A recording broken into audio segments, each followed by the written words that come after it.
اللہ الرحمن الرحیم۔ امیر المؤمنین علیہ السلام فرماتے ہیں، مجھے تعجب ہوتا ہے بخیل پر کہ جسے فقر سے بھاگنا چاہتا ہے اس کی طرف تیزی سے بڑھتا ہے، جس ثروت خوشحالی کا طالب ہوتا ہے وہی اس کے ہاتھ سے نکل جاتی ہے۔ وہ دنیا میں فقیروں کی طرح زندگی بسر کرتا ہے، آخرت میں دولت مندوں کا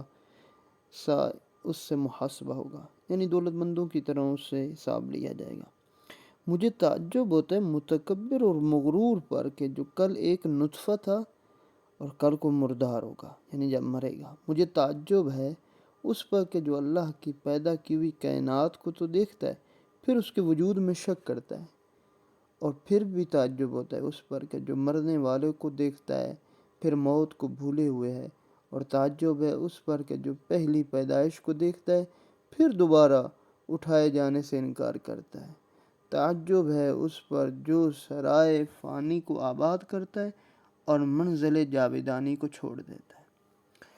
پھر فرماتے ہیں، جو عمل میں کوتاہی کرتا ہے وہ رنج و اندوہ مصیبتوں میں مبتلا رہتے، اس کے مال و جان میں اللہ کا کچھ حصہ نہ ہو، اللہ کو ایسے کی کوئی ضرورت ہی نہیں ہے۔ شروع سردی میں سردی سے احتیاط کرو، پھر فرمایا کہ آخر میں اس کا خیر مقدم کرو، یعنی آنے والی سردیوں سے بچو، جانے والی سردیوں کو خداحافظی کرو، ٹھیک ہے، لطف اٹھاؤ، کیونکہ سردی جسموں میں وہی کرتی ہے جو وہ درختوں پہ کرتی ہے۔ ابتدا میں درختوں کو جھلس دیتی ہے اور انتہا میں سرسبز و شاداب کرتی ہے۔ یہ امیر المؤمنین نے ایک مومن کے لیے نصیحت فرمائی ہے کہ ابتدائی سردیوں سے تمہیں بچنا چاہیے۔ پھر فرمایا کہ اللہ کی عظمت کا احساس تمہاری نظروں میں کائنات کو حقیر پس کر دے۔ پھر فرمایا صفین سے پلٹتے ہوئے کوفہ سے باہر قبرستان پر نظر پڑی تو فرمایا، اے وحشت افزا گھروں میں، اجڑے مکانوں، اندھیروں قبروں کے رہنے والوں، اے خاک نشینوں، اے عالم غربت کی طرح تنہائی کے عالم میں رہنے والے، الجھن میں بسر کرنے والے، تم تیز رو ہو، بڑی جلدی تھی تم ہم سے جدا ہو گئے، آگے بڑھ گئے، اور ہم تمہارے نقش قدم پر چل کر تم سے ملنا چاہتے ہیں۔ اب صورت یہ ہے کہ گھروں میں دوسرے بس گئے ہیں، جو تم گھر چھوڑ گئے تھے نا، ان گھروں میں کوئی اور بس آئے۔ تمہاری بیویوں نے دوسروں سے نکاح کر لیا، تمہارے مال و اسباب تقسیم ہو چکا ہے، تمہارے یہاں کی خبر یہ ہے، اب تم کہو تمہارے یہاں کی کیا خبر ہے۔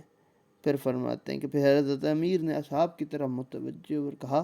کہ اگر انہیں بات کرنے کی اجازت دی جائے تو یہ تمہیں بتائیں گے کہ بہترین زاد راہ تقوی ہی ہے، یعنی وہاں پر کچھ بھی کام نہیں آیا، یہ دنیا کا مال و متاع، یہ رشتہ دار، یہ نسلیں، یہ اولاد، یہ مقام، سب کچھ یہ دنیا کا میں رہ ہی گیا، لیکن یہاں قبر میں اگر کوئی کام آ رہا ہے وہ میرا اپنا ہی عمل صالح ہے۔ ایک شخص کو دنیا کی برائی کرتے ہوئے سنا تو فرمایا، اے دنیا کی برائی کرنے والے، اس کے فریب میں مبتلا ہونے والے، اس کی غلط باتوں کے دھوکے میں آنے والے، تم اس پر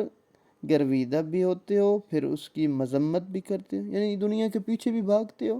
پھر کہتے ہو کہ یہ دنیا ایسی ہے۔ کیا تم نے دنیا کو مجرم ٹھہرانے کا حق رکھتے ہو؟ وہ تمہیں مجرم ٹھہرائے تو حق بھی جانب ہے، یعنی دنیا کو تم نہیں کہہ سکتے دنیا بری ہے، دنیا ایسی نہیں، ہاں دنیا تمہیں کہہ سکتی ہے کہ یہ دنیا کہ اس نے میرے پیچھے بھاگا ہے، اللہ نے جو اس کے حصے میں رکھ دیا تھا اس کو ملنا تھا، لیکن اس کی حوث تھی، اس کی خواہشیں تھی، جس کی وجہ سے یہ مجرم ہے۔ دنیا نے کب تمہارے ہوش و حواس سلب کیے، کس بات سے فریب دیا؟ کیا ہلاکت سے تمہارے باپ دادا کے بے جان ہو کر گرنے سے، یا مٹی کے نیچے تمہاری ماؤں کے خوابگاہوں سے؟ کتنی تم نے بیماریوں کو دیکھ بھال کی، کتنی دفعہ خود تیمارداری کی، اس صبح کو کہ جب نہ دوا کارگر گزری اور نہ تمہارا رونا دھونا ان کے لیے کچھ مفید تھا۔ پھر فرماتے ہیں کہ اس نے اپنے جدا ہونے کی اطلاع دے دی، اپنی علیحدگی کا اعلان کر دیا، اپنے بسنے والوں کی موت کی خبر دے دی، اس نے اپنے ابتلا سے ابتلا کا پتہ بتا دیا، اپنی مسرتوں سے آخرت کی مسرتوں کا شوق دلایا۔ پھر فرماتے ہیں کہ